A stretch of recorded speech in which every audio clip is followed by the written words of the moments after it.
मम अज्ञानतिमिरान्धस्य ज्ञानाञ्जनशलाकया चक्षुरुन्मिलितं येन तस्मै श्रीगुरुवे नमः। नमो विष्णुपादाय कृष्णपृष्ठाय भूतले श्रीमते भक्तिवेदान्त स्वामिनिति नामिनि। नमस्ते सरस्वते देवै गौरवाणी प्रचारिणि निर्विशेष शून्यवादी पश्चात देशतारिणि। जय श्री कृष्ण चैतन्य प्रभु नित्यानंद श्री अद्वैत गदाधर श्रीवासदि गौर भक्तवृंद। हरे कृष्णा कृष्णा कृष्णा हरे हरे, हरे राम राम राम हरे हरे। हरे कृष्णा। तो हमारा संस्कृत व्याकरण का प्रथम अध्याय पूर्ण हो चुका है। आज हम अध्याय 2 द्वितीय अध्याय शुरू करेंगे, जो सेकंड चैप्टर है ग्रामर का। तो जैसा कि आप देख पा रहे हैं, अध्याय का शीर्षक है संज्ञा एवं परिभाषा प्रकरण।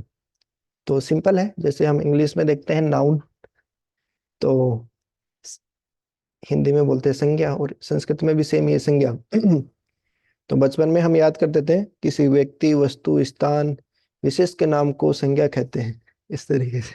तो सेम ही है, वो छोटा चैप्टर है, आज समय सीमा में ही हम कंप्लीट कर देंगे इसको। व्यापारिक सुविधा के लिए प्रत्येक व्यक्ति या पदार्थ के किसी न किसी नाम से अभिहित किया जाता है, मतलब जाना जाता है। इसी नाम को संज्ञा भी कहते हैं। व्याकरण शास्त्र में संज्ञाओं एवं परिभाषा का बहुत महत्व होता है। व्याकरण शास्त्र में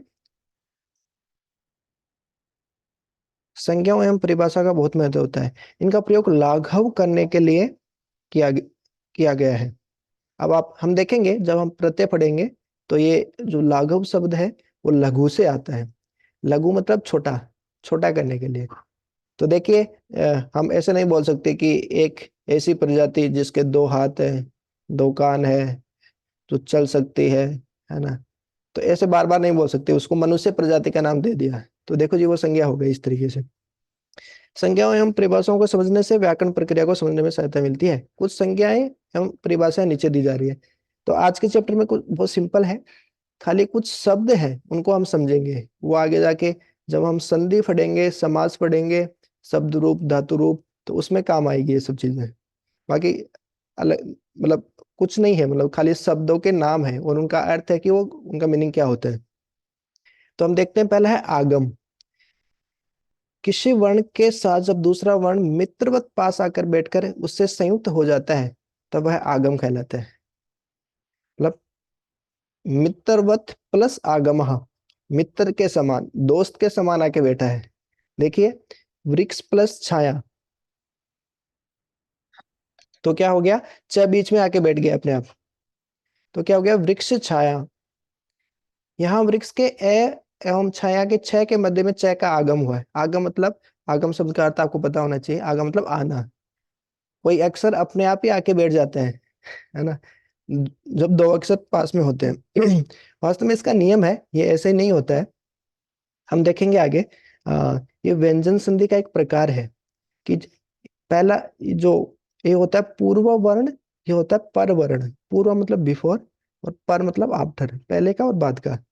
तो जो पर वर्ण यदि छ हो और उसके पहले मूल स्वर हो या ह्रस्व स्वर हो, मूल स्वर ह्रस्व स्वर आपको पता ही होना चाहिए, हम 2 दिन से देख रहे हैं। ए ई उ तथा री जो छोटे हैं उनको बोलते हैं ह्रस्व स्वर। तो क्ष में क्या है, ए है, जो कि क्या है, ह्रस्व स्वर है।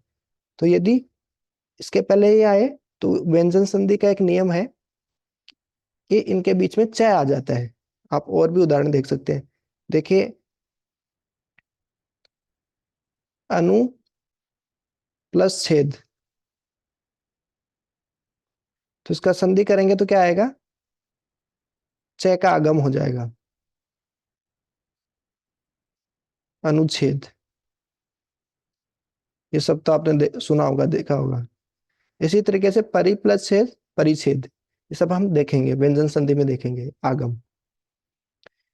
फिर उसके बाद में है आगम। क्लियर है ना, कोई डाउट है किसी को? ठीक है, आगे देखते हैं। आदेश, पहला पहला शब्द हमने देखा आगम, दूसरा है आदेश। किसी वर्ण को हटाकर जब कोई दूसरा वर्ण उसके स्थान पर शत्रु की भांति आ बैठता है तो वह आदेश कहलाता है। जैसे हिंदी में एक कहावत है, मान न मान, मैं तेरा मेहमान, है ना, कि तू मान या नहीं मान, मैं तेरा मेहमान हूँ। मतलब जबरदस्ती आके गले लग जाना इस तरीके से। तो इसको बोलते हैं शत्रु की भांति आ बैठता है, इसको बोलते हैं शत्रुवत प्लस आदेश है। ये भी व्यंजन संधि, इसमें भी व्यंजन संधि आगे जाके हम देखेंगे। देखिए ये वाला शब्द है, यहाँ पे किसी कोई ऊपर से कोई वर्ण आएगा ना, किसी वर्ण को हटाकर उसको, मतलब उसको हटा के फेंक ही देगा और खुद आके बैठ जाएगा उसकी जगह, तो उसको बोलते हैं आदेश होना। देखिए यहाँ पे यदि प्लस अपि, इससे क्या बनता है, यद्यपि बनता है। यद्यपि मतलब क्या होता है, ये जो दे है वो आप पता ही है, ये कैसे बनता है, द प्लस ये से मिलके बना होता है ना। तो यहाँ पे क्या हुआ संधि में, जो दी है वो क्या है, दी मतलब क्या है, द प्लस ई, छोटी, और फिर उसके आगे क्या है, ए। और कल ही हमने देखा था कि यण संधि होती है कि उसमें जो ये रे ल व जो होते हैं वो उनको क्या बोलते हैं, अर्ध व्यंजन बोलते हैं कि अर्ध स्वर बोलते हैं, बताइए। ये रे ल व क्या है, व्यंजन है कि स्वर है। व्यंजन। यस, आदित्य मंजन बताइए, जी बताइए, ये व्यंजन है। तो इनको अर्ध स्वर भी बोलते हैं क्या।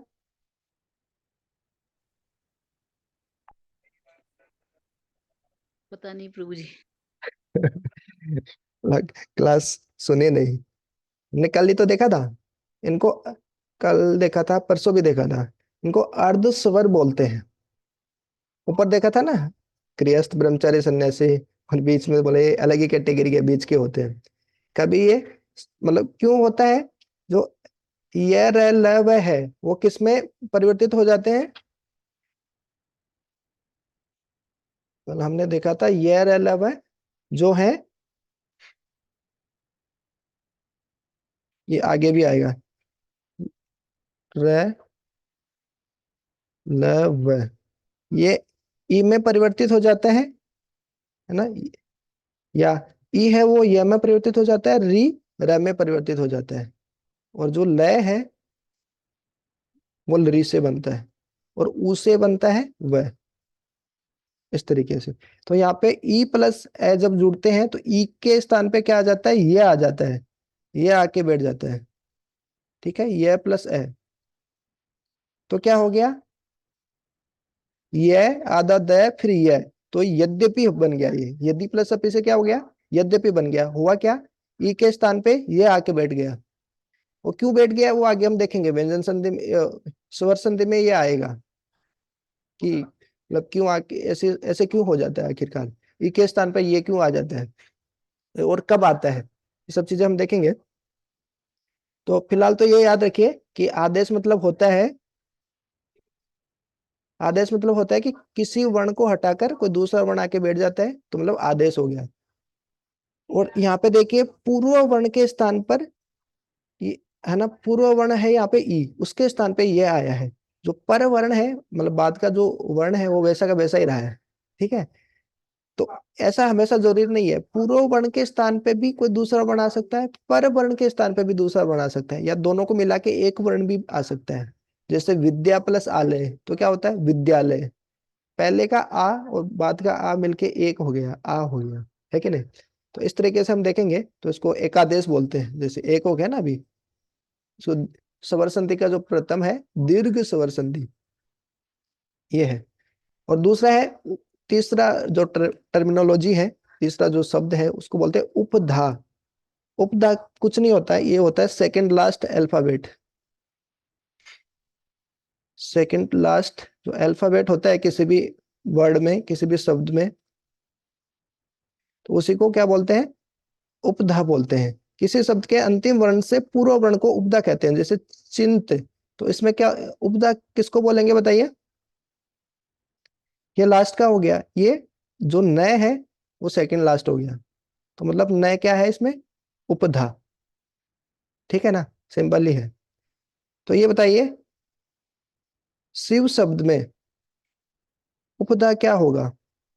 मतलब उपधा किस वर्ण को बोलेंगे हम? जी यस, जी सी को? हाँ, नहीं ई मात्रा ई की ई मात्रा ई की मात्रा। मात्रा नहीं नहीं।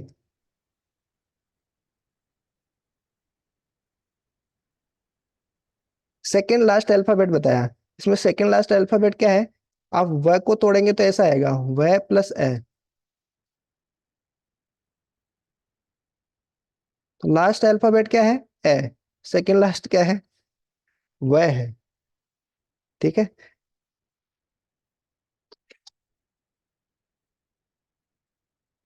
देखिए अभी दूसरा उदाहरण इसमें दिया है, जैसे महत में अंतिम वर्ण तय से पूर्व क्या है? महत में क्या आ गया? महत में क्या है बताइए? उपदा। महत शब्द में उपदा क्या होगी? हा।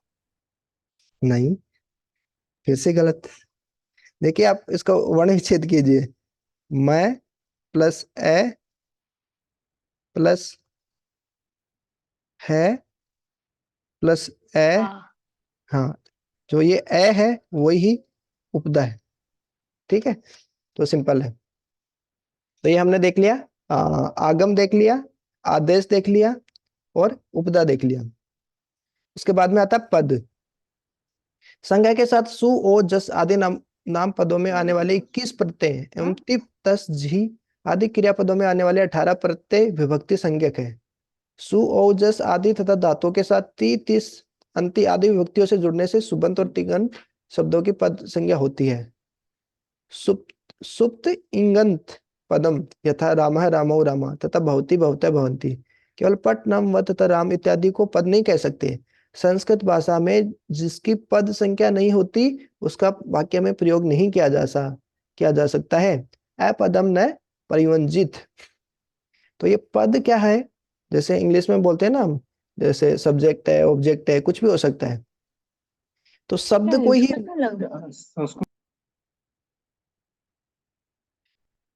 तो ये जो है, अभी आपका टेस्ट थोड़ी देर बाद में स्टार्ट होगा, अभी दूसरी क्लास चल रही है। तो ये जो पद है, भक्ति शास्त्री वाले भक्त जो ज्वाइन कर रहे हैं, थोड़ी देर बाद में आपका टेस्ट स्टार्ट होगा।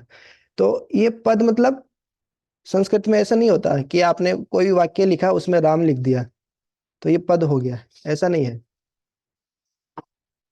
पद मतलब या तो उसका शब्द रूप होना चाहिए या उसका धातु रूप होना चाहिए। यह शब्द रूप क्या होता है, धातु रूप क्या होता है, ये हम देखेंगे।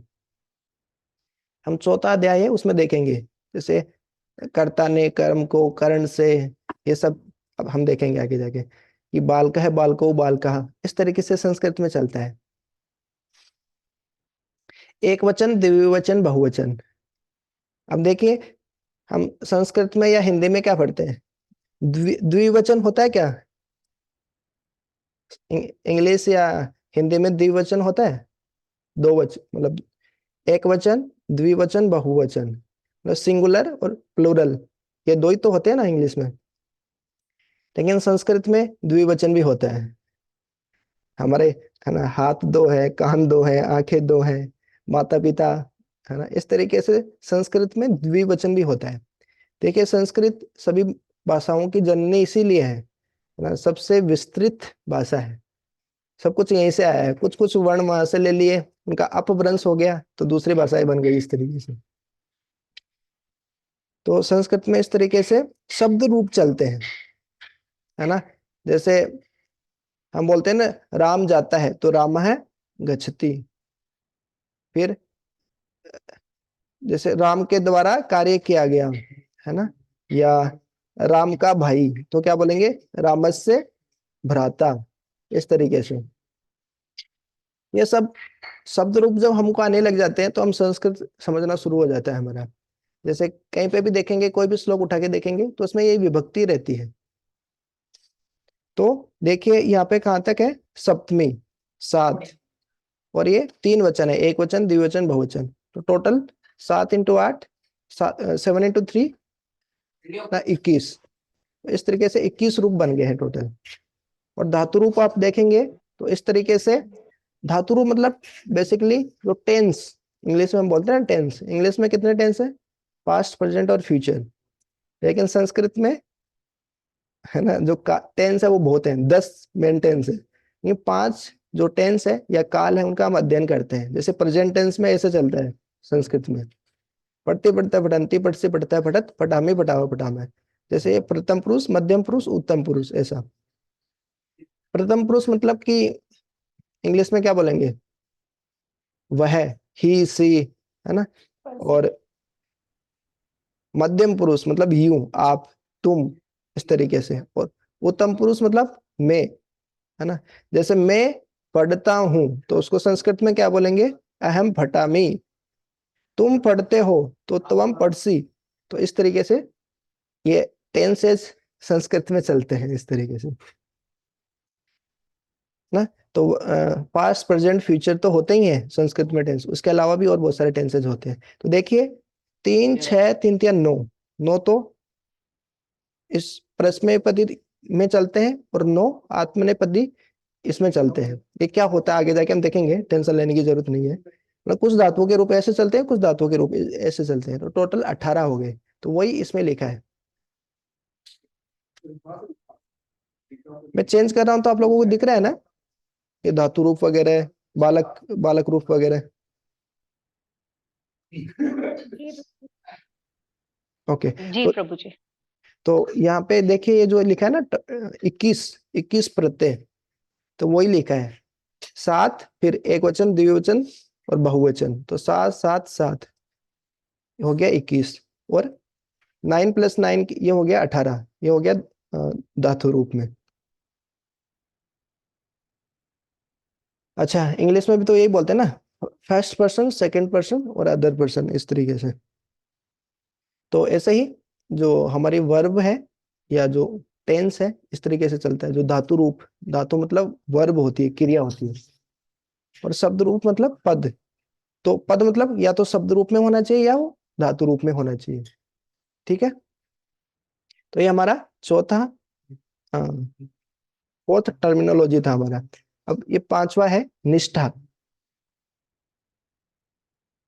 तो ये निष्ठा का मतलब क्या होता है? अच्छा, निष्ठा माता जी में है।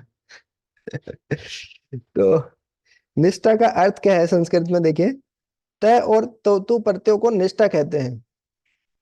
तय, तौतु, निष्ठा, इनके योग से भूतकालिक क्रियापदों का निर्माण किया जाता है। जैसे राम चला गया, राम गतः, है ना।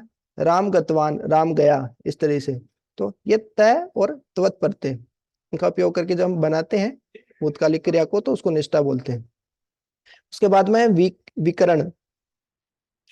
विकरण किसको बोलते हैं?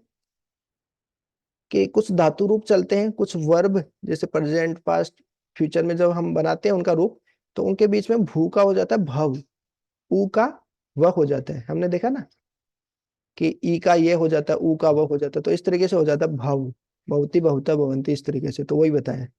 संयोग, संयोग किसको बोलते हैं?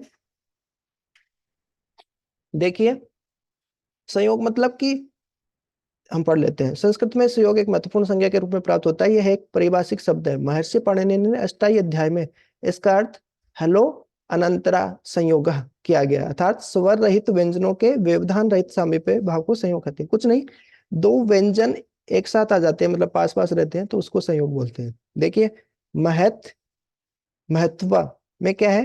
तय और तय। ये क्या, दो तय है महत्व में। इसका आप वर्ण विच्छेद करेंगे महत्व का, तो मैं प्लस ए, ये हो गया मैं, उसके बाद में है प्लस ए, ये हलंत आएगा इसको, प्लस ये आधा तय है, फिर दोबारा से आधा तय है, फिर वह, फिर प्लस, इस तरीके से वर्ण विच्छेद होगा महत्व का। तो देखिए, दो व्यंजन एक साथ है, मतलब कोई भी शब्द में आपको आधा कोई भी शब्द दिख जाए, मतलब वहां पे संयोग होता है। सीधी सी ट्रिक है। तो महत्व में क्या है? दो स्वर रहित व्यंजन है पास में, तो उसी को संयोग बोलते हैं। सिंपल है। तो उद्यानम, इसमें भी क्या है? द और ये एक साथ में है, गच्छति, उसमें क्या है, च और छ एक साथ में है, वर्ण विच्छेद करेंगे तो इस तरीके को इसको संयोग बोलते हैं। थोड़ा सा बोरिंग हो सकती है आज की क्लास, है ना, ये इसी प्रकार की खाली कुछ उसमें कुछ टर्मिनोलॉजी है।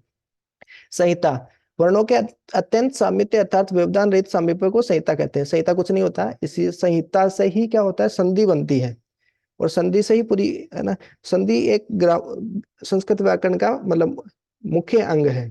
आप भगवत गीता के कोई भी श्लोक उठा के, भागवतम का कोई भी श्लोक उठा के देख लीजिए, एक ही श्लोक में कम से कम आपको 5-6 संधि मिल जाएगी।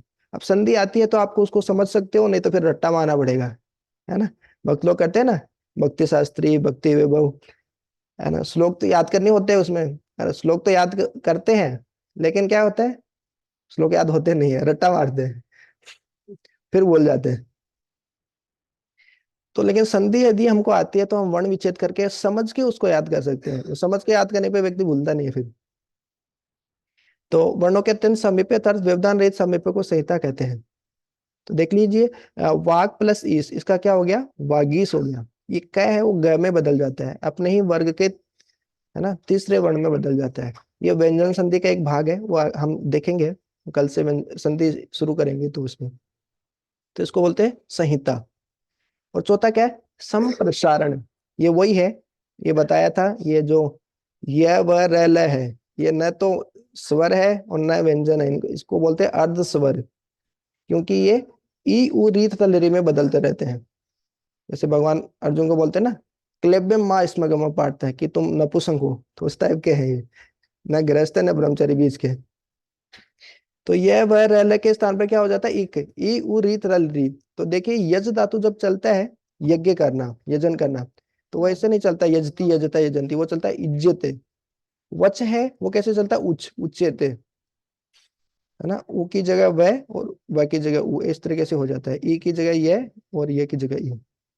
ठीक है, अभी हम आगे देखते हैं, कुछ एक्सरसाइज है, इसके साथ हम खत्म करते हैं। बताइए, अधोलिखित पद, अधोलिखित पदभ्यः आगम वर्णान आदेश वर्णान व स्पष्टीकृते पृथक कुरुत। समझ में आ गया, संस्कृत सीख गए ना, कि अधोलिखित पदों में क्या करना है, आगम वर्ण को, आदेश वर्ण को, इस व मतलब पहले अर्थ निकलता है, आगम वर्ण या आदेश वर्ण को स्पष्ट करके अलग अलग करो। एक उदाहरण भी दिया, यथा मतलब जैसे, फॉर एग्जाम्पल, इंग्लिश में बोलते हैं। वृक्ष प्लस छाया में क्या, चय का आगम हो गया, मतलब चय आगम। यदि प्लस अपि में क्या हो गया, यह आदेश हो गया। इति प्लस आदि में क्या हो गया, बताइए, इत्यादि में आदेश हुआ है कि आगम हुआ है,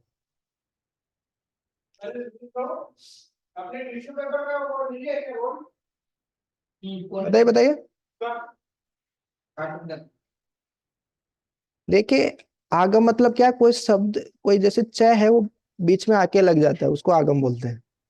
और आदेश मतलब किसी वर्ण को हटा के कोई दूसरा वर्ण आ जाता है, जैसे यहाँ पे ई को हटा के ये आ गया, तो ये आदेश हो गया, इसमें च आगम हो गया। तो इसमें क्या हुआ, आदेश। आदेश। यस, ई की किसका आदेश हुआ, ये का, आगम। ये का आदेश हो या गया। और इसमें सेकंड में, आगम। ये आगम थर्ड में, नु प्लस आगम। ये आगम। च का आगम हो गया ना, आ गया च। और फोर्थ में, आदेश। नहीं आदेश, आगम नहीं हुआ, आगम मतलब च आ जाता है बीच में। आदेश। आदेश मतलब किसी वर्ण को हटाकर दूसरा वर्ण आ जाता है, जैसे ऊ को हटा के वह आ गया इसमें, अनविच्छति। तो आगम और आदेश समझ गए ना। अब ठीक है, नेक्स्ट इसमें चलते हैं। अधोलिखित तालिकातः पद संज्ञक पदानि पृथक कृत्वा लिखत। अधोलिखित तालिकाओं से पद संज्ञक पदों को अलग करके, पृथक करके लिखत मतलब लिखो। बताना कि कौन कौन से पद है इनमें से। सह पद है क्या, सह के रूप चलते हैं, जैसे प्रोनाउन है, सर्वनाम है, कि जैसे राम चला गया, है ना, राम, है ना, राम बाजार जाता है, वह सामान लेकर आता है, तो वह क्या है, सर्वनाम हो गया, प्रोनाउन। तो ये स है मतलब रूप में ही है, शब्द रूप में ही लिखा हुआ है, मतलब ये पद है। पट मतलब पढ़ना होता है, और ये क्या है, उसका धातु रूप ही है, पठती, राम है पढ़ती, राम पढ़ता है, तो मतलब ये भी पद ही है। जो हरि है, ये सीधा का सीधा ऐसा का ऐसा शब्द लिख दिया, मतलब ये न तो शब्द रूप में है न धातु रूप में है, मतलब ये पद संज्ञक नहीं है, ये पद नहीं है हरि। या तो हरि को ऐसे लिखना चाहिए था, हरि ही एक वचन में, या द्विवचन में शब्द रूप देखेंगे तो आगे आएगा, हरि को ऐसे लिखा जाता है, तो वो भी नहीं है।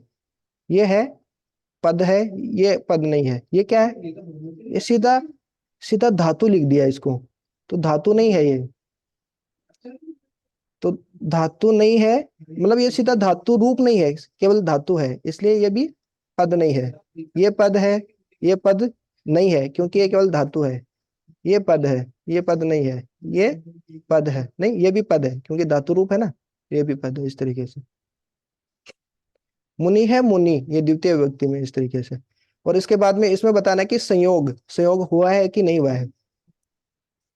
तो संयोग मतलब व्यवधान रहित दो शब्द, मतलब दो व्यंजन एक साथ आते हैं तो उसको क्या बोलते हैं, संयोग। उसका सीधा सा हिंट क्या है, उसमें आधा शब्द आपको दिख जाएगा। तो इसमें है क्या, संयोग हुआ है क्या नहीं प्रभु जी। सेकंड में? यस प्रभु जी।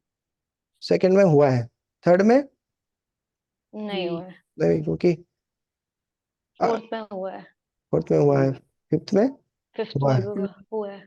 इसमें भी नहीं हुआ, नहीं इसमें हुआ। लास्ट वाले में नहीं हुआ है, लास्ट वाले में नहीं हुआ। हाँ ठीक है, तो खत्म व्याकरण का द्वितीय अध्याय खत्म। अभी भक्ति शास्त्री की एग्जाम स्टार्ट होगी तो हम यही खत्म करते हैं। हरे कृष्ण। श्रील प्रभुपाद की जय, अनंत कोटि वैष्णव वृंद की जय, निताय गौर प्रेमानंदे, हरि हरि बोल।